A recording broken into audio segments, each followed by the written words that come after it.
Movie की शुरुआत होती है वाशिंगटन डीसी से, जहां एक लेडी अपनी कार से जा रही होती है। अचानक रास्ते में उसे सभी लोग डीमंस की तरह दिखने लगते हैं, जिसके कारण वो बहुत से लोगों को कार से हिट कर देती है। पर फाइनली वंडर वुमन वहां आकर उसे होश में ले आती है और कहती है कि देखो तुमने ये क्या किया। फिर सीन शिफ्ट होता है मेट्रोपोलिस सिटी में, जहाँ एक आदमी अपनी बीवी और बच्चों को गन से मारने वाला होता है, क्योंकि वो तीनों उसे डीमंस की तरह लग रहे थे। तभी वहाँ सुपरमैन आकर उसे रोक लेता है। दरअसल उस आदमी ने अपने स्टोर रूम में बहुत सारे लोगों का खून कर दिया था, जिसके कारण पुलिस आकर उसे अरेस्ट कर लेती है। फिर हम देखते हैं कि गौतम सिटी में एक लेडी अपने बच्चे को बिल्डिंग के ऊपर से फेंकने वाली होती है, क्योंकि उसे भी वो बेबी डीमन की तरह दिख रहा था। वो जैसे ही बच्चे को नीचे फेंकती है, बैटमैन आकर उस बच्चे को बचा लेता है, लेकिन तभी बैटमैन देखता है कि वो लेडी भी ऊपर से कूदकर आत्महत्या कर लेती है। फिर सीन हॉल ऑफ जस्टिस में शिफ्ट होती है, जहां जस्टिस लीग की टीम इस बारे में डिस्कस कर रहे होते हैं, जिससे उन्हें पता चलता है कि ये सब चीजें कहीं न कहीं पूरे वर्ल्ड में हो रहा है और ऐसा लगता है जैसा कि इसके पीछे किसी के मैजिक का हाथ है। लेकिन बैटमैन उसे इग्नोर करके वहां से चला जाता है। मगर रात में जब वो सेविंग कर रहा होता है, तभी उसे कई जगह पे कॉन्स्टेंटिन लिखा हुआ नजर आता है। फिर हमें 5 दिन पहले दिखाया जाता है, जहाँ कॉन्स्टेंटिन और उसका फ्रेंड जेसन ब्लड डीमंस के साथ कैसीनो खेल रहे होते हैं। एक्चुअली कॉन्स्टेंटिन को उन डीमंस से ड्रीम स्टोन नाम का मैजिकल और पावरफुल क्रिस्टल चाहिए होता है, इसीलिए वो इसे पाने के लिए अपना हाउस ऑफ मिस्ट्री दांव पे लगा देता है, जो कि उसका मैजिकल घर था। लेकिन यहाँ हम देखते हैं कि दोनों ही टीम्स एक दूसरे से चीटिंग करते होते हैं, जिसके कारण इन दोनों में फाइट शुरू हो जाती है। जिसके बाद कॉन्स्टेंटिन जेसन पे एक मंत्र का यूज करता है, जिससे वो एक एट्रिगन नाम के डीमन में ट्रांसफर हो जाता है और वो अकेले उन तीनों डीमंस को मार के वहां से भगा देता है। उसके बाद कॉन्स्टेंटिन उस ड्रीम स्टोन को अपने हाउस ऑफ मिस्ट्री में सेफ रख देता है। फिर हम कहानी दोबारा प्रेजेंट में देखते हैं, जहाँ बैटमैन एक सर्कस में जटाना से मिलने जाता है, जो कि कॉन्स्टेंटिन की एक्स गर्लफ्रेंड होती है। बैटमैन उससे कॉन्स्टेंटिन के बारे में पूछता है, तभी वहाँ डेडमैन आ जाता है। जिसके बाद ये दोनों कॉन्स्टेंटिन के हाउस ऑफ मिस्ट्री की ओर जाने लगते हैं। तभी उनके पीछे रास्ते में एक टोर्नेडो पड़ जाता है, पर बैटमैन किसी तरह अपने बैट मोबाइल को तेज भगाकर कॉन्स्टेंटिन के घर पहुंच जाता है, जहां ब्लैक कॉर्चिड उन सबका स्वागत करती है, जो कि उस घर के रक्षक थे।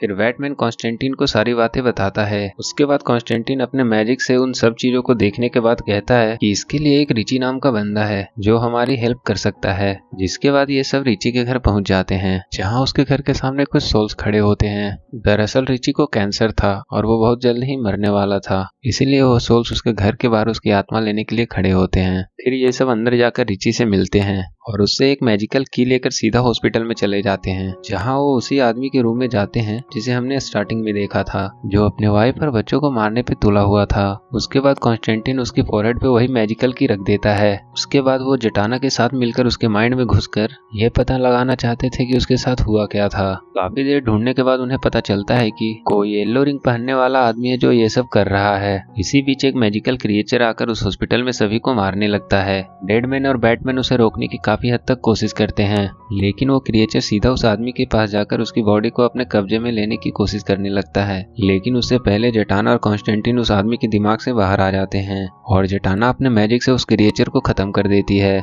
जिसके बाद ये लोग दोबारा रिची के घर जाते हैं, जहाँ वो देखते हैं कि रिची बेहोश पड़ा था और वो सोल्स उसकी आत्मा लेने आए थे। वहीं पर जेसन भी मौजूद था, जो बैटमैन और बाकी सबको देख के वहां से भागने लगता है, पर कॉन्स्टेंटिन उसे पकड़कर ले आता है। फिर ये सब जेसन और रिची को लेकर हाउस ऑफ मिस्ट्री में पहुंचते हैं, जहां रिची के देखभाल के लिए वहां ब्लैक ऑर्चिड को रखा जाता है। फिर जेसन बताता है कि रिची के घर पहुंचने से पहले वो बेहोश पड़ा हुआ था, पर जैसे मैंने तुम सबको देखा तो मुझे लगा कि तुम सब मुझ पे ही शक करोगे, इसलिए मैं वहां से भागने लग गया। फिर जेसन अपनी स्टोरी सुनाता है कि कैसे वो नॉर्मल आदमी से एट्रिगन बना। दरअसल वो पहले एक नाइट हुआ करता था, पर उसके विलेज में एक दिन डेस्टिनी नाम का एक बुरा जादूगर आया, जिसके पास वो ड्रीम स्टोन था। फिर वो सबको मारने लग गया। उसको रोकने के लिए जेसन ने अपनी पूरी ताकत लगा दी, लेकिन वो उसके आगे टिक नहीं पाया। तभी उस विलेज का एक विजार्ड आकर अपने मैजिक से एट्रिगन नाम के एक डीमन को आजाद कर दिया। जिसके बाद एट्रिगन सीधा जाकर डेस्टिनी से फाइट करने लग गया और उसे हराने में कामयाब भी हो गया। फिर वो विजार्ड अपने मैजिक से डेस्टिनी को कैद कर लिया,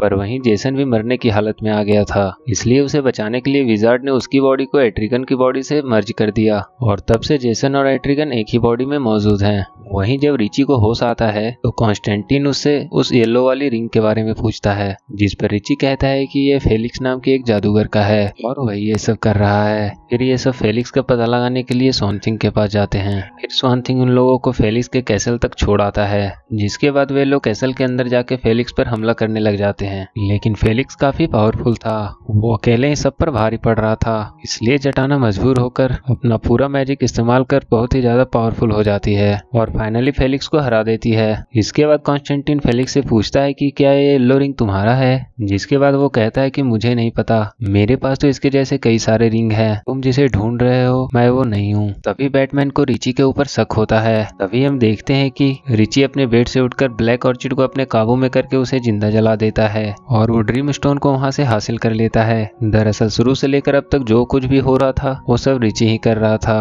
वो कॉन्स्टेंटिन को और बाकी सबको फेलिक्स के पास सिर्फ डिस्ट्रैक्ट करने के लिए भेजता है ताकि वो ड्रीम स्टोन को हासिल कर पाए। तब तक वहाँ कॉन्स्टेंटिन और बाकी सब भी पहुंच जाते हैं, लेकिन अब वो ड्रीम स्टोन रिची के ऊपर ही हावी हो जाती है और उसमें से डेस्टिनी फाइनली आजाद हो जाता है और वो हाउस ऑफ मिस्ट्री को पूरी तरह से डिस्ट्रॉय करके वहाँ से शहर की ओर चला जाता है और वहाँ के लोगों के ऊपर मैजिक करके उन्हें हर जगह डीमंस दिखाने लग जाता है, जिसके कारण वो सब लोग एक दूसरे को ही मारने लग जाते हैं। फिर वहाँ कॉन्स्टेंटिन और बाकी सब भी पहुंच जाते हैं और सभी मिलकर डेस्टिनी को रोकने की कोशिश करने लगते हैं, लेकिन उसने अपनी चारों तरफ एक पावरफुल शील्ड बना लिया था जिसको तोड़ना इम्पॉसिबल था। इसके बाद हम देखते हैं कि डेस्टिनी अपने मैजिक से जेसन और एट्रिगन को अलग कर देता है। वहीं सॉन थिंग भी आकर उसके शील्ड को तोड़ने की काफी कोशिश करता है, लेकिन डेस्टिनी उसके ऊपर भी एक स्पेल यूज करके उसकी बॉडी को उससे अलग कर देता है। जिसके बाद कॉन्स्टेंटिन और डेडमैन मिलकर एक प्लान बनाते हैं। कॉन्स्टेंटिन जानबूझकर उसके शील्ड पर हमला करता है, जिससे डेस्टिनी उसे पकड़कर शील्ड के अंदर ले आता है। डेस्टिनी उसे मारने ही वाला होता है, तभी डेडमैन कॉन्स्टेंटिन के बॉडी से बाहर निकलकर डेस्टिनी के बॉडी में घुस जाता है, जिससे डेस्टिनी का मैजिक कुछ देर के लिए काम करना बंद कर देता है और तभी वो शील्ड भी गायब हो जाती है। और तभी जेसन पीछे से उस पर हमला करके उसकी बॉडी को ड्रीम स्टोन से अलग कर देता है। फिर बैटमैन भी ड्रीम स्टोन को डिस्ट्रॉय कर देता है, जिसके बाद कॉन्स्टेंटिन अपनी मैजिक से